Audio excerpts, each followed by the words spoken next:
በሽሮ ሜዳ በግፍ የተገደለው ኦሮሮ ቁጣ ቀስቅሷል። ፖሊስም አሳፋሪ የሆነ መግለጫ አውጥቷል።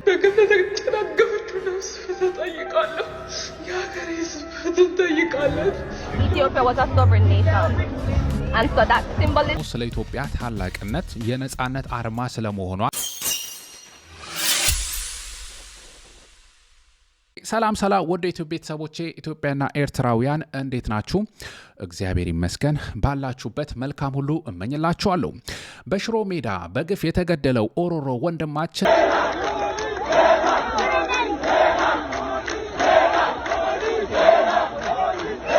ቁጣ ቀስቅሷል። ፖሊስም አሳፋሪ የሆነ መግለጫ አውጥቷል። የተፈጠረው ምንድነው? በስፋት የማስቃኛችሁ ይሆናል።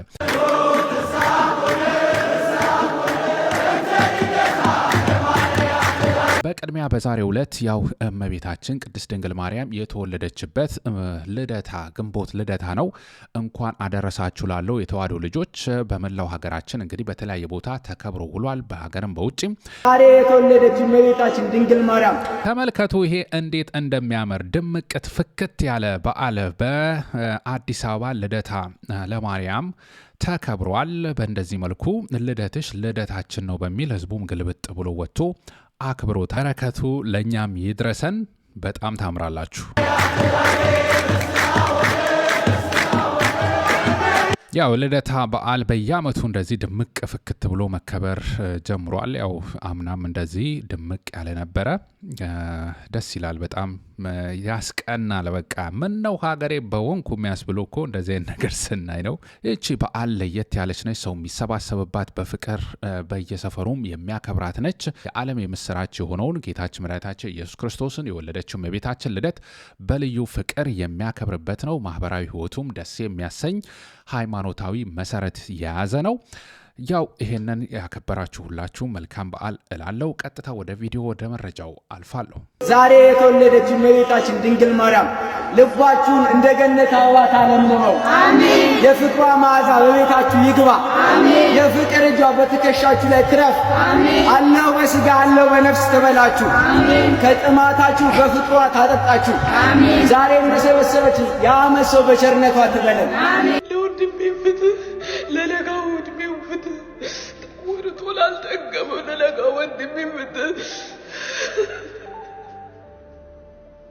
አዲስ አበባ ሽሮ ሜዳ አሳዛኝ በሆነ ሁኔታ ተገኝ ባልቻ የተባለ ግለሰብ በቅጽል ስሙ ኦሮሮ በግፍ በፖሊስ ተገሏል። ህብረተሰቡም ይህንን ተቆጥቶ ድምጹን እያሰማ ይገኛል።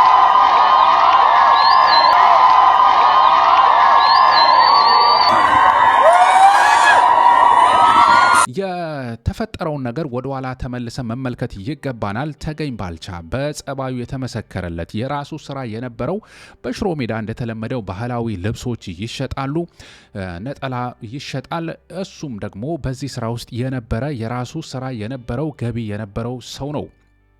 ነገር ግን የኮሪደር ልማት በሚል ቤቱን የሚሰራበትን ቦታ አፈረሱበት ነው። ይህ ወጣት ስራ አልባ ሆነ፣ ተናደደ፣ ተበሳጨም፣ ተስፋም ቆረጠም። ከዛ ወደ ተለያየ አቅጣጫ ውስጥ መግባት እንደጀመረ ነው። ከፖሊስ ጋር እንግዲህ ግብ ፈጥሮ ነበረ። ይህንንም በመቃወም በልማት ስም ተስፋው የተነጠቀው ይህ ወጣት ከፖሊስ ጋር በገጠመው ግብም ያው ወደ እስር ቤት ያስገቡታል። በእስር ቤትም ሳለ አባቱ ማረፋቸውን ይሰማል። በሀዘን ላይ ሀዘን ይሆንበታል። በዋስም ከእስር ቤት ወጣ። ያው የአባቱን ሀዘን ወደ መቃብር ቦታ ሄዶ እየተዛዘነ ባለበት ሰዓት ነው እንግዲህ ይህ ክፉ ተግባር የተፈጸመበት ማለት ነው። ግድያው የተፈጸመበት ቀን ምን ይሰራ ነበረ? ትላንት ወዲያ ሐሙስ ሚያዝያ 29 ሽሮ ሜዳ ሞተር ተራ በተባለ አካባቢ ኦሮሮ ከወጣቶች ጋር ተሰብስቦ እየተጫወተ ነበረ። በፓትሮል የተጫኑ ፖሊሶችን መጥተው እንፈልጋለን ለጥያቄ እንፈልጋለን ብለው ጭነውት ወደ ፖሊስ ጣቢያ እንደወሰዱት እዚህ ጋር ልብ በሉ። ኦሮሮ ወደ ፖሊስ ጣቢያ በዚህ ሁኔታ ተጭኖ ከሄደ በኋላ በር ላይ በ4 ጥይት በፖሊስ በግፍ ተገሏል። ይህም ፖሊስ ቀድሞውን ከሱ ጋር የተጋጨው ፖሊስ ነው ሲሉ ነው እንግዲህ የተለያዩ መረጃዎች እያሳዩ የሚገኙት። በእውነት ያሳዝናል። ተስፋውን ስራውን ነጠቁት፣ በሀገሩ ላይ ባዳ አደረጉት፣ በግፍ በጠራራ ፀሐይ በአደባባይ ገደሉት። ገድለውም ደግሞ በጣም ያሳፍራችሁ የአዲስ አበባ ፖሊስ ያወጣው መግለጫ ይሄንን ለመደፋፈን ለመሸፋፈን እንደዚሁ ምክንያታዊ ለማስመሰል ይሄ ግለሰብ የተገደለው ፖሊስ ጸብ የነበረው ፖሊስ ጋር ግብግብ በመፍጠሩ ነው። ያንን ግብግብ መፍጠሩ ተገቢ ነው ብለን ባናስብም ደግሞ መግደሉንም ተገቢ አይደለም የሚል ነገር ገልጸዋል። ነገር ግን ይህን የተገደለው ይህ ልጅ የተገደለው ከፖሊስ ጋር ግብግብ ስለፈጠረ ነው የሚል ፖሊስም ደግሞ ኋላ ላይ ሰልፍ ዲፌንስ ሳደርግ ነው ራሴን ስከላከል ነው የገደልኩት ብሎ ምክንያት ሊያቀርብ የሚችልበት አይነት ክፍተት የሚሰጥ መግለጫ ነው እንግዲህ ፖሊስ ያወጣው። የአዲስ አበባ ፖሊስ የሰው ሕይወት ያጠፋን የፖሊስ አባልን በቁጥጥር ስር አውሎ ምርመራ እያጣራ መሆኑን የሚል መግለጫ አውጥቷል በትላንትናው ዕለት። ይህም ደግሞ ፖሊስ ባደረገው ምርመራ በሟችና በፖሊስ አባሉ መካከል ጠብ ተፈጥሮ አቶ ተገኝ በፖሊስ ላይ ባደረሰው ጉዳት ታስሮ በዋስ መለቀቁን አስታውሷል ይላል። እንግዲህ ይህ በእንዲህ እንዳለ በዕለቱ ሟች በሌላ ወንጀል ተጠርጥረው በፖሊስ ተይዘው ወደ ፖሊስ ጣቢያ ከሄዱ በኋላ ከመኪና ወርዶ ወደ ውስጥ እንዲገባ ሲጠየቅ አልገባም በሚል ግብግብ በመፍጠራቸው በአካባቢው ግርግር አጋጥሞ እንደነበር ፖሊስ ገልጿል ይላል። አልገባም ብሎ ግርግር በመፍጠሩ ምክንያትም ተገደለ ሊሉ ነው እንግዲህ ፖሊስ መግለጫ። ምን ያክል ሚስሊድ የሚያደርግ ፍትህን ለማስፈን ሳይሆን ሟችን በሌለበት ተከላካይ መከላከል በማይችልበት ሁኔታ ያለን በግፍ የተገደለን ግለሰብ ይህንን አሳልፎ የሚሰጥ ምን አይነት መግለጫ ነው ይሄ? የፖሊስ መግለጫ ራሱ ሌላ የግድያ ወንጀል ነው ብዬ ነው የምገልጸው እኔ። በእውነት ያሳፍራል። ቲአይ ምስክሮች እንደተናገሩት ኦሮሮ ተጠይቋል። ምናልባት ግጭት ይፈጠር አላቅም፣ ነገር ግን ተጭኖ ይሄ ልጅ ፖሊስ ጣቢያ ደርሷል፣ በር ላይ ደርሷል፣ ታስሮ ሄዷል። እንግዲህ ከዛ በኋላ የተፈጠረው ነገር ግድያ ነው የሰማ ነው እና ግርግር በመፍጠሩ ምክንያት ተገደለ የሚል አይነት መግለጫ ነው ይዘው የወጡት። በዛ ላይ ደግሞ ስረ መሰረቱ ይህ ልጅ ተስፋው መነጠቁ ነው። በኮሪደር ልማት ምክንያት ስራው መነጠቁ ነው ለዚህ ሁላ ኮንሲኩዌንስ የዳረገው። ወደ ሞት አፋፍ ያደረሱት ስራው ነጥቀው በልማት ስም ቤቱን አፍርሰው ተስፋውን ነጥቀው ነው ለሞት ያበቁት። ይሄ ደቡብ አፍሪካ ላይ ወገኖቻችን ተገደሉብን፣ ለስራ ሄደው እንደዚህ ሆኑብን የምንለው በአገራችን ራሱ ወጣቱ መስራት እንደተሳነው እንዳይሰራ እየተከለከለ እንደሆነ ህይወቱ እየተነጠቀ እንደሆነ እየተመለከትን ነው። ይሄ በእውነት በጣም ያሳዝናል። እውነትም ልንቃወመው የሚገባ ጉዳይ ነው። የጋሞ ልጆች በአካባቢ ያሉ ሰዎች ተቃውሟቸውን እያሰሙ ይገኛሉ። ኢፍትሐዊነትን ይህንን ግፍና በደል እየተቃወሙ ይገኛሉ ማለት ነው።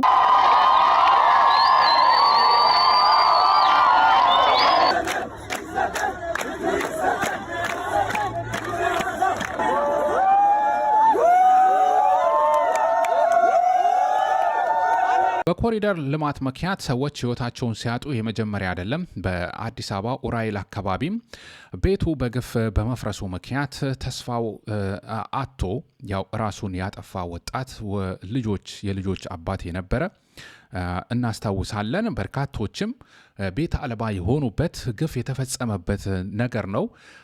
በሌላ በኩል ደግሞ የብልጽግናው አገዛዝ ሰሞኑን ኮንቴንት ክሪኤተሮች፣ ተጽዕኖ ፈጣሪዎች ከመላው አፍሪካ ሰብስቤ ያው የኮሪደር ልማት ውጤትን ይሄን ይመስላል ለዓለም ህዝብ አሳዩልኝ በሚል ያሳየ እንመለከታለን። በአንድ ሀገር ውስጥ ሁለት አይነት ዜጎች የተፈጠሩበት ህንዛዝ ምን ቢረዝም ምን ቢዘዳ ቤቱ መንገዱ ቢሰፋ ቢጣለል አስፓልቱ ሰው ካልሸተትን ምድነው ውበቱ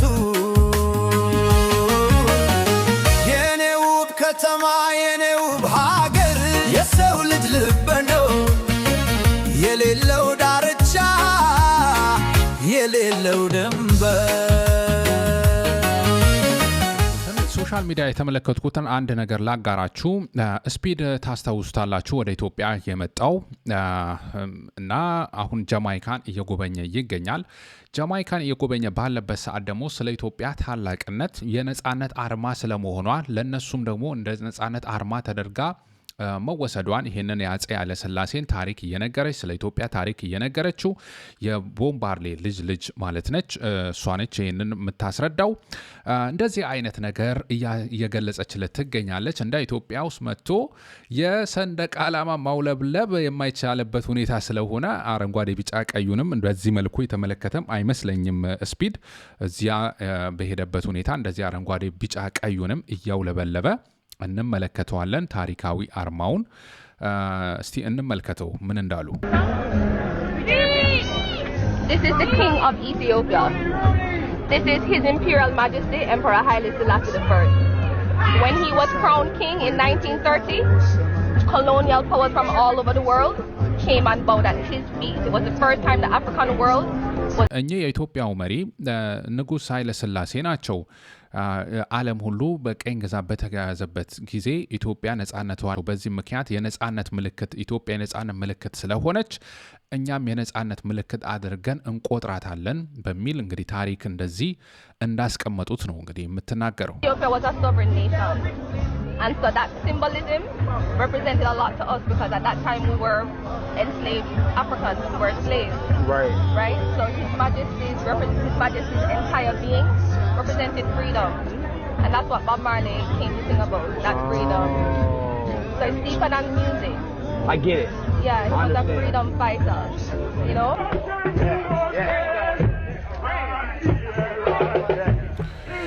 አዎ ቦምባርሌም የነጻነት ትግል ያደረገ የነበረ ሰው በመሆኑ እንደዚሁ ይህንን የነጻነት ለመታገል ሀሳብ ከኢትዮጵያ ጋር እንደተገናኘ ነው ማለት ነው። ያው ታሪክ ስራ እንጂ ታሪክ በዓለም ዙሪያ መነገሩ አይቀርም። ታሪክ ካስቀመጥክ ማንም መፋቅ አይችልም። ሀገር እንኳን ባይታወስ በሌላ ቦታ የምትታወስበት ይሆናል። ይሄ የታዘብኩት ነገር ነውና ቴንክ ዩ በእውነት ደስ ይላል። ድምፃዊ ታሪኩ ዲሽታጌና ይህ መልእክቱን አስተላልፏል። የሰው ልጅ ህይወት ያውም የዜጎችን ደህንነት ለመጠበቅ ኃላፊነት በተሰጠው የጸጥታ አካል እጅ ሲቀጠፍ ከማየት በላይ ልብ የሚሰብር ክስተት የለም። እውነት ነው፣ በእውነት ያሳዝናል።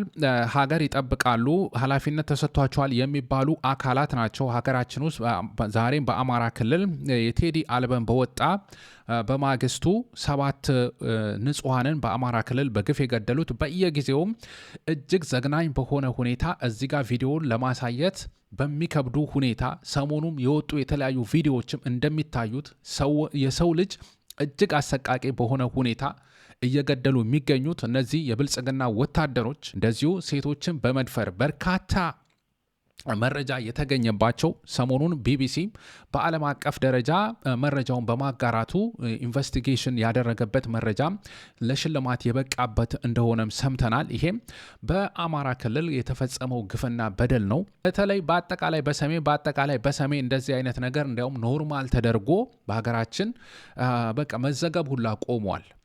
ጭራሽ በመሃል አዲስ አበባ ላይ በጠራራ ፀሐይ ደግሞ እንደዚህ አይነት ግፍ የሚፈጽም የብልጽግና ወታደር ተፈጥሯል። ሁኔታ ነው የምናየው። ይሄ ሁላ ግፍና በደል መቃወም ያስፈልጋል። እኔ በእርግጥ ፍትህ ለማለት በጣም ይከብደኛል። ፍትህ ብለን ጮኸን አልቻልንም፣ መልስም አላገኘንም። ስለዚህ ይግባኝ ለክርስቶስ ነው ማለት ያለብኝ። ካሁን በኋላ እኔ ይግባኝ ለክርስቶስ ስል ነው የምትመለከቱኝ። ኦሮሮ ነፍሱን እየማረለን ለወዳጅ ዘመዶቹ በተለይም ለእናቱ መጽናናትን እግዚአብሔር ያድልልን። በዘር እታሰካራሙ በስቶ በመንደር በጎሳ ቅኝ ግዛት ተስፋፍቶ የሰው ልጅ ይታው ህሊናው ተዛብቶ ፈሪ ያባረረው ጀግና መድረሻቶ የቁም እስረኛ ሆን በቀን ሰው ተፈርቶ። አቡነ ማትያስ ሰሞኑን ጥብቅ የሆነ ሀገራዊ መልእክት አስተላልፏል። በተለይ ሀገር እየመሩ ላሉትም የሚሆን መልእክት ነው። ሰውን መያዝ የሚቻለው ህሊናን በመርታት እንጂ በሌላ አይደለም። ህዝቡን አዳምጡ፣ ህዝቡ ከተደመጠ ያደምጣል የሚል መልእክት የሰላም ጥሪ አስተላልፏል። እንመልከታቸው። ሀገርን በኃላፊነት የተረከባችሁ በላዕላዊ በማዕከላዊና በታሕታዊ መዋቅር ያላችሁ የምትኖሩ የምትገኙ እንደዚሁም አማራጭ ሐሳብ አለን ብላችሁ የምትንቀሳቀሱ ልሂቃነ ሀገር ሁላችሁም እግዚአብሔርን ከሚያውቅ ከሚያመልክና ከሚፈራ ሕዝብ የተገኛችሁ ናችሁና በልባችሁ እግዚአብሔርን ፍሩ፣ ድምፁንም ስሙ፣ የእሱ በሆኑ ፍጡራንም አትጨክኑ። ሰውን መያዝ የሚቻለው ሕሊናን በመርታት እንጂ በሌላ አይደለምና ነው።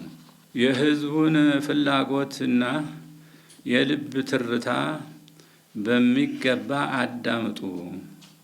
ሕዝቡ የሚፈልገው በአንድነትና በእኩልነት መኖር፣ በሰላም ወጥቶ መግባት፣ ፍትህና ርትዕን ማስፈን፣ ለኑሮው የሚበቃው ምጣኔ ሀብትን ማግኘት፣ የእምነት ነጻነትና እኩልነት መረጋገጥ እና የመሳሰሉት ናቸው። ሕዝቡ እነዚህ ከተሟሉለት ተደመጠ ማለት ነው። ከተደመጠ ደግሞ እሱም በበኩሉ ያደምጣል ይከተላልም። ስለሆነም ለሁሉም ልጆቻችንና ወገኖቻችን የምናስተላልፈው ወቅታዊ ጥሪ ሁሉንም ችግሮቻችን በሰላምና በሰላም ብቻ ለመፍታት ተባበሩ የሚል ነው። ከዚህ ውጪ የሚደረገው አማራጭ ሁሉ ለዘላቂ ሰላማችን አይበጅም እንላለን። አባታችን በረከታቸው ይደርብን። ይህንን የተናገሩት ርክበ ካህናት የቅዱስ ሲኖዶስ ዓመታዊ ስብሰባ መጀመሩን አስከትሎ ነው። በሀገራችን ውስጥ እጅግ ሰቆቃ የበዛበት ሕዝብን ስቃይ የጣለ አገዛዝ እንግዲህ ሀገራችን ላይ ምን ያክል መከራ እንዳመጣባት የምንመለከተው ነው። ከዳር እስከ ዳር ሀገራችን ውስጥ ንጹሐን በግፍ እየተገደሉ ሰቆቃው መከራው እንደቀጠለ የምንመለከተው ነው። አገዛዙን ቀሚስ ይዘው ከማርገብገብ እውነቱን ለሕዝብ ያዋጣል ለሀገርም ይጠቅማል ያሉትን አባቶቻችን እንደዚህ ሲመክሩ ደስ የሚል ነው። ከአባቶች የሚጠበቅም መልእክት ነው የተሰማው። አባታችን በረከታቸው ይደርብን፣ በእድሜ በጤና ይጠብቅልን። የአክሱም ከተማ ቅድስት አክሱም ከተማ ተብላ እንድትጠራ መወሰኑ ተሰምቷል። በትግራይ ሲኖዶስ አማካኝነት ውሳኔ እንደተላለፈ ቢቢሲ ዘግቧል። የትግራይ ኦርቶዶክስ ተዋሕዶ ቤተ ክርስቲያን ሲኖዶስ ባደረገው ጉባኤ የጥንታዊቷ አክሱም መጠሪያ ቅድስት አክሱም ጽዮን ከተማ እንዲሆን ሲሉ መወሰኑ ነው እንግዲህ የተነገረው። ቤተ ክርስቲያን ይህን ውሳኔ ተከትሎ በከተማዋ እንደ መጠጥና ጫት ቤት የመሳሰሉ እንዲዘጉ ክልከላ እንዲጣል እንደምትፈልግ እንዲሁም የቅድስና ምልክት እንድታሳይ የሚያደርጉ ሕጎችን እያወጣች መሆኑን ገልጻለች ነው የተባለው። አክሱም ሕገ ልቦና፣ ሕገ ኦሪት፣ ሕገ ወንጌል ጠብቃ የኖረች የረጅም ዓመት የክርስትና ደሴት ስለሆነች ቅድስት መሆኗን ብፁዕ አቡነ አረጋዊ አስረድተዋል ብሏል ቢቢሲ። ከተማዋ በዚህ ዘመን ያላትን ቅድስና ቀጣዩ ትውልድ ይዞ እንዲሄድ በሚል አጠቃላይ ከተማዋ ቅድስት ተብላ እንድትጠራ ነው እንግዲህ መወሰኑ የተነገረው። ኢትዮጵያ ቤተሰቦች ለዛሬ ያቀረብኩላችሁን ይመስል ነበረ። ኢትዮጵያ ኤርትራውያን ሁላችሁም ስለተከታተላችሁኝ ከልብ አመሰግናለሁ። የቀጣይ ሰው ይበለን፣ ቸር ያሰማን። አሽሩካ የምርጦች ምርጫ ነበርኩኝ።